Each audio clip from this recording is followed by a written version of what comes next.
제가 그 김기현 대표님만 얘기하면은 약간 열등감이 있는데 예? 저한테요? 예. 아유 그, 무슨 그리고 고점도 이거밖에 안 돼요. 즉 작년 하락에 반등을 못한 거예요. 너무 자, 똑같은데? 너무 똑같죠. 이거 자, 근데 보니까 지금이 서울의 아파트를 팔 수 있는 최고의 두 번째 기회네요. 두 번째 기회죠, 그렇죠? 안녕하세요, 리치고 김기현입니다. 자, 오늘도 엘리언님 모시고 또 좋은 말씀 나눠 볼 텐데요. 실제로 부동산 투자자는 아니에요. 네. 그냥 연구하는 사람이고 리서치 개념이지 제가 뭐 샀다 팔았다 하거나 며칠 하거나 그런 건 아니기 때문에 어떻게 보면 오히려 더 객관적일 수가 있어요. 네. 인볼브가 안 돼 있기 때문에. 네. 자, 근데 제가 주식만 전업으로 하던 사람이었기 때문에 네. 그때의 경험을 살려서 네. 부동산에도 접목을 해보니까 네. 너무너무 잘 들어맞는다. 주식시장보다. 맞아요. 자, 그거를 그래서 제가 대세를 판단하는 근거 중에 36개월 이동평균선이라는 게 있거든요. 3년 이평선이죠. 그거를 제가 요번에 책에도 썼는데 네. 그게 4개월이 지난 지금 딱 거기까지 왔어요. 아, 그래요? 그래서 그거를 여러분께 말씀을 드리려고 그래요. 오. 제가 16번째 챕터 중에 네. 어게인 2009 15년 전에 3년 이평선과 다이버전스라는 제목이 있거든요. 네. 이게 뭐냐면 2009년에도 나타났던 3년 이평선의 관계가 이번에도 나타날 것이다. 물론 7월 달에는 아직 안 나타났어요. 네. 더 올라가야지 나타나는 거죠. 자, 여기 내용을 보시면 요게 서울 아파트 실질 지수입니다. 물가를 감안한 거예요. 네. 여기 분홍색 선이 36개월 이평선입니다. 네. 요거 차트 좀 크게 좀 보여주실 수 있을까요?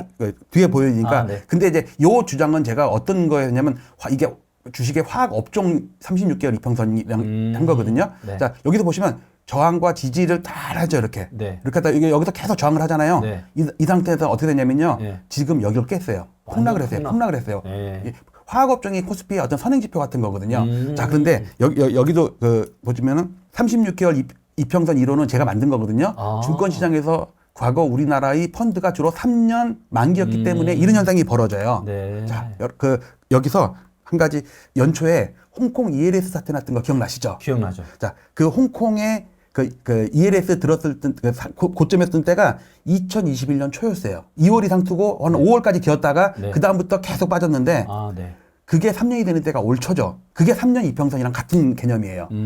왜냐면 ELS도 3년이 만기란 말이에요. 아, 네. 그러니까 펀드가 대부분이 3년이 많아요. 2년짜리도 있고 1년짜리도 있지만 그러니까 3년마다 어떤 변곡점이 고점이든 저점이든 요게 나타나는데 그건 어떤 그 헤지 펀드나 아니면 운용사의 어떤 농간이라고 봐야 돼요. 예를 들어 수익이 50% 수익이 나 있잖아요. 네. 그러면은 다른 펀드랑 어떻게 묶어 가지고 수익률 확 떨어뜨려 버려요. 그러니까 50%를 안 주겠다 이거예요. 펀드 가입자들한테 너 30%만 먹고 땡쳐라 이거죠. 20%는 다른 펀드에다가 이렇게 뿌려주는 거예요. 아, 그런 게 가능해요? 그런 짓이 많아요. 그래서 3년마다 깡통을 차거나 뭐 폭등을 하거나 그런 경우가 많은데 이 서울 아파트에도 36개월 이평선이 네. 아주 정확하게 들어맞습니다. 아, 네. 자, 요거를 되게 제가 신기하네요. 네. 자, 요거는 제 L차트 중에 네. 서울 아파트 4년짜리 그래프입니다. 자, 이건 제가 보기 한 거고 여기서 다른 거 다 제거하고 이렇게 보시면 네. 봉 차트와 수익률과 거래량입니다. 네. 지금 여기 보시면 2021년 10월 달에 상투죠. 월 평균은 11월이 상투고요. 네. 그다음에 지금이 10월이 상투인데 월 평균 값은 11월이 고점이라고 나오는데 요거는 12월 말까지 가봐야 알아요. 얘가 마이너스로 돌았을 수도 있어요. 네. 이때도 살짝 마이너스로 돌아선 것처럼. 아, 네. 즉 이게 3년이란 말이에요. 정확히 3년이죠.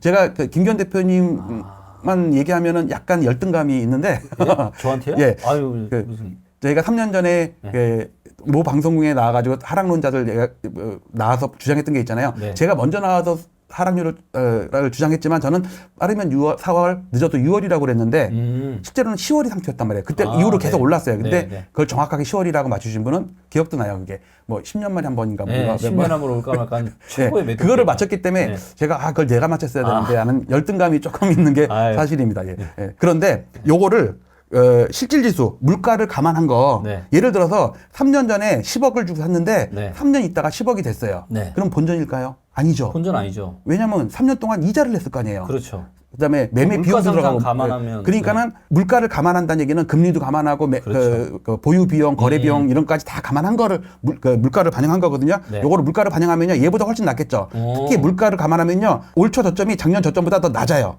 보세요. 이렇게 요거를 또 이렇게 낮죠.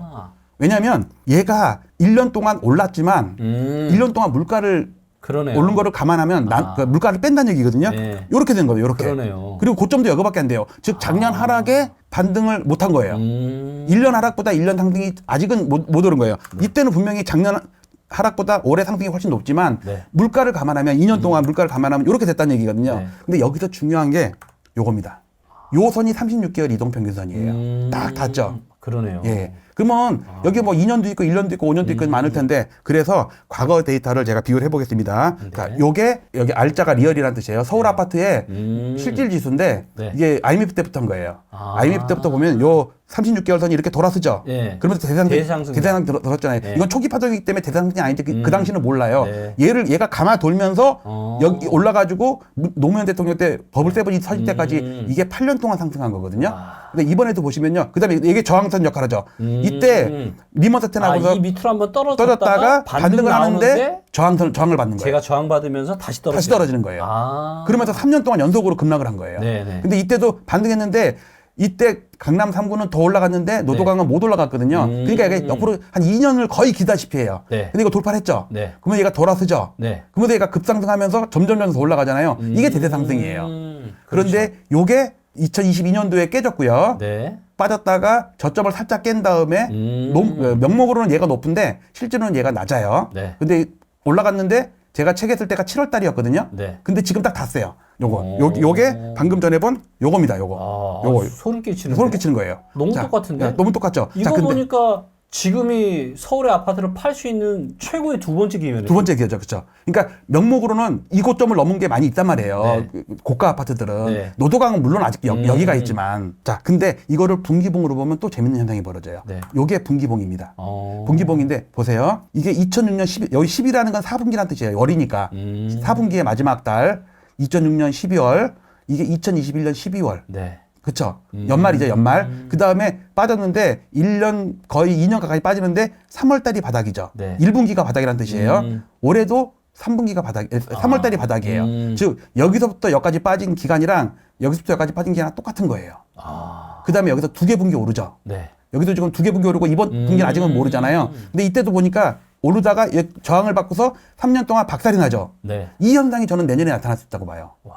요게 무섭죠. 아니, 저도 뭐 이런저런 이제 데이터들을 보면서 내년이 굉장히 위험할 수 있다 이렇게 지금 생각을 하고 있는데 우리 엘리언님이 저도 이제 예전에 좀 어렸을 때 주식 차트 공부도 제가 굉장히 좀 많이 했었거든요.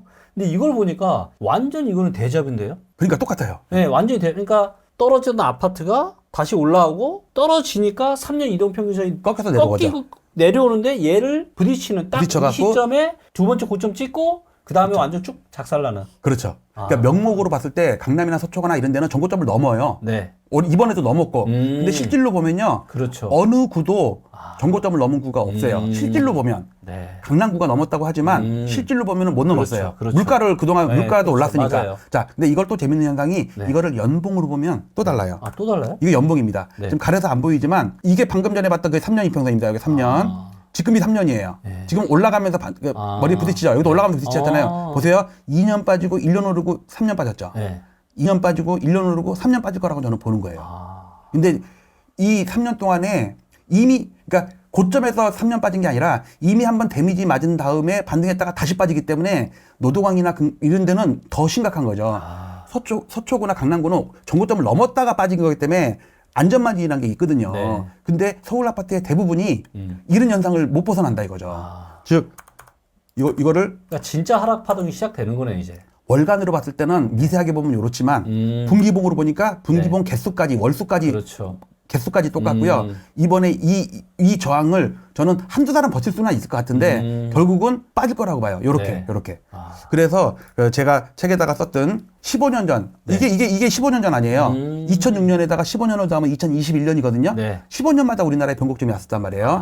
그 15년 전에 3년 이평선이랑 여기는 없지만 다이버전시가 나타나고 있는 것도 있거든요. 그거는 네. 여기는 제가 오늘은 설명을 못 하는데 네. 다이버전시는 그 지표는 그러니까 강남 서초는 고점을 돌파를 하는데 네. 지표가 자꾸 나쁜 게 나타나는 거예요. 그런 걸 좀 다이버전스라고 그러는데 오늘은 3년 이평선만 가지고 네. 기술적으로 주식 접근하듯이 홍콩 ELS 접근하듯이 이렇게 분석을 좀 한번 해봤습니다. 와, 아니 이것만 봐도 야, 아니 어떻게 이렇게 딱딱 아구가 들어맞을 수 있지? 저는 너무 제가 신기하거든요. 왜냐하면 제가 또 보는 어떤 분석 방법이랑은 다른데 결론이 거의 똑같잖아요. 근데 제가 요 차트를 보니까 야, 이거는 뭐 주식 하시는 분들도 많이 아시겠지만 보통은 이제 주식이나 부동산이나 대자 하락이 올 때도 항상 데드캣 바운스가 있잖아요. 큰 장에서는.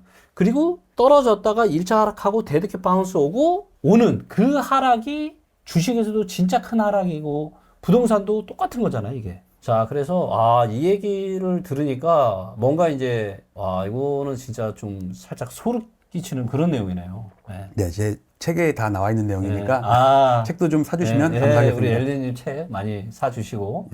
네, 진짜 대단하십니다. 왜냐면 이제 이런 분석은 저는 이제 제가 뭐 증권사를 오래 다니거나 그런 게 아니다 보니까 근데 야, 이걸 부동산을 차트를 가지고 이렇게까지 분석을 하셔서 또 이런 또 인사이트를 뽑아내시는 거 보니까 정말 대단하십니다. 네, 우리 엘리님 책 많이 구매해 주시고 그 다음에 12월 20일 날 강의도 많이 신청해 주시고 그 다음에 또 엘리님 또 유튜브 채널도 있으시잖아요. 네, 그죠? 주로 주식 방송이 주된 방송이어가지고 네. 그래서 부동산도 가끔 방송하니까 와서 네. 봐주시기 바랍니다. 네.